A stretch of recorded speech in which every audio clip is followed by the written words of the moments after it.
What's up guys and welcome back to On The Brick, where today I have for you this fire truck from Blue Bricks. I was going to show off the microscale Ghost to go along with both the Tantive 4 and Hammerhead, but it literally fell apart as I was starting to film. Those microscale builds are quite fragile. But this is not a bad build by any means. It contains 578 pieces, and like always with Blue Bricks, the instructions are free. You just need to make an account on their website, which is also free, and they never send any spam. At 578 pieces, this is still a pretty decent build. I don't know that much about FireTruck surprisingly, but this is based off of the Pierce Quantum Pumper. This is a smaller quote-unquote fire truck that you do see throughout America, and based off of my extremely limited research, it appears that these are older models. The build is extremely straightforward with nothing too special, but what surprised me is that it's actually split into three.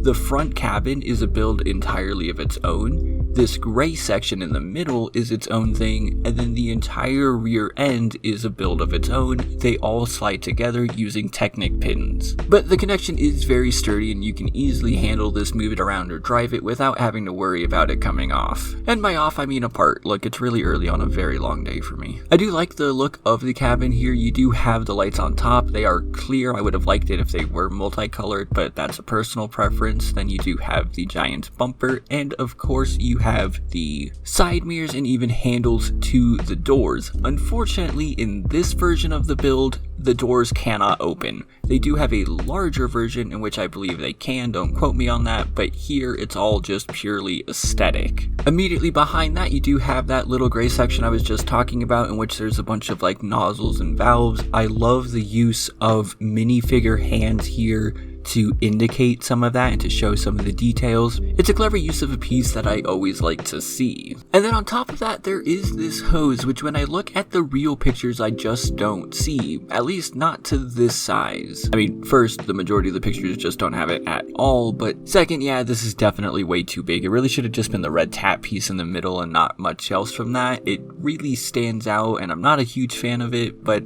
it also doesn't take away from the build. It is connected using a quote-unquote illegal technique where the tap piece is slid between the center of a modified tile with clips. It was not easy to do at all for some reason, and for the final result to not really look that good, it is slightly disappointing, but then again, I can just pop it off if I ever so chose. And then the back section here sees three sliding doors that are permanently shut. There's no play feature here. They cannot open, unfortunately. This is all just aesthetic. Again, on the real fire truck, you would open these and you would have like hoses or gear, whatever the firemen need. Flipping over to the other side of the cabin, you can see just how bad I am at applying stickers. So we're going to go to the left here and look again at the different nozzles and whatnot. It is not a one-for-one copy of the other side, which is always really cool and makes the build more interesting. This side sees a small fire extinguisher, another little drawer thing that can open, and I love the use of pins for like hose nozzles. And then you saw in the frame there, but you do actually get a full ladder which just sticks onto the side of the fire truck here. It's extremely easy to pop off, maybe a little too easy to pop off, but it's equally as easy to put back on.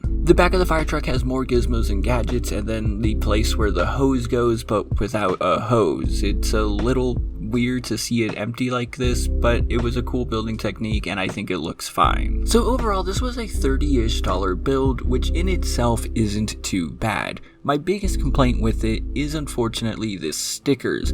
First, they are a separate purchase, so that is on you if you want them or not.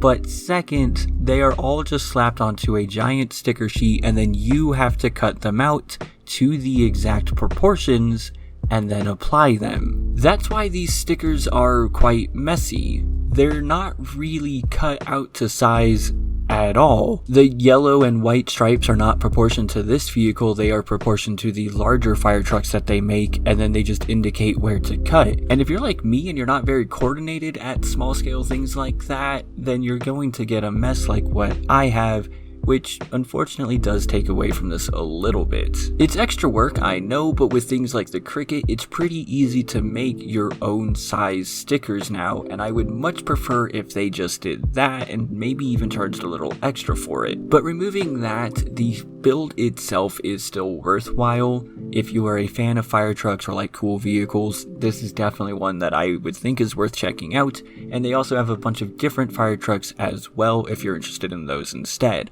I'll link to this one in the description down below as always, and I would love to hear your thoughts in the comments down below. Remember to like and subscribe if you haven't already. Thank you to all my patrons, especially Shiny Mimikyu, and I'll see you all in the next one.